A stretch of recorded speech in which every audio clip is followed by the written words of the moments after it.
I talked about video game addiction with Dr. Alisha Moreland-Capuia. She's an addiction specialist and a professor at Harvard Medical School.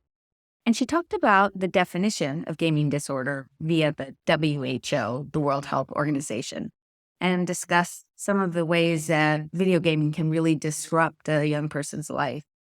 And then she shared ways that parents can talk with their kids to get a deeper understanding for themselves and for their kids to understand what it is about gaming that really draws them in. And this can help to address the issues. Here's Alicia. So let's take video games, for example, in the case of teens, which is a big deal. And again, there are multiple reasons why. It's for connection and all sorts of things that they play. So if kids are playing video games incessantly, and I would say that it becomes problematic. Let me just say this real quick because I want to make sure that it is on record. The World Health Organization has actually acknowledged internet gaming disorder. IGD is what they call it. And it actually is a part of the ICD, or the International Classification of Diseases, Part 10, which I think is interesting. And it is the recognition that you are doing something, that you crave it, that there are actually withdrawals when you don't have it.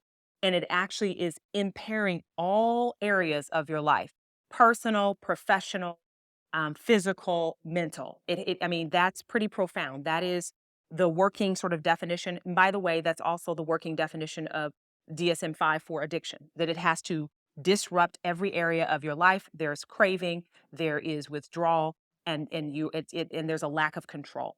So in this particular instance, it is, what is it that video gaming does for you? First question, and it's open-ended. Can you tell me what it does for you? And then after that is explained, again, I think it's important to reflect back what you've heard. Okay, so I'm hearing that this is what it does for you.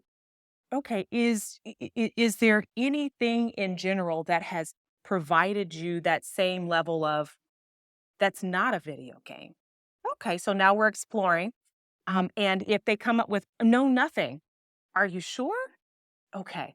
So what would it take for you to be playing less? Not even fully disengaged, but what would it take for you to play less? What would you need, and what do you think would be a reasonable alternative? And they actually have them. And I can tell you that when you start, again, asking these open-ended questions, but guess what it starts with? A conversation, which we are finding. I'm sorry, this may seem so basic, but what teens will tell you is that the parents aren't talking with them. They're telling. They're telling them things. It's direction and telling, and you shouldn't be doing this. And this is, there has to be an invitation. And if I could just lean in and say this, an invitation for a meaningful conversation is where it will start. Thank you for watching this video. We publish new videos every week, so if you enjoy this sort of content, please like and subscribe to the channel.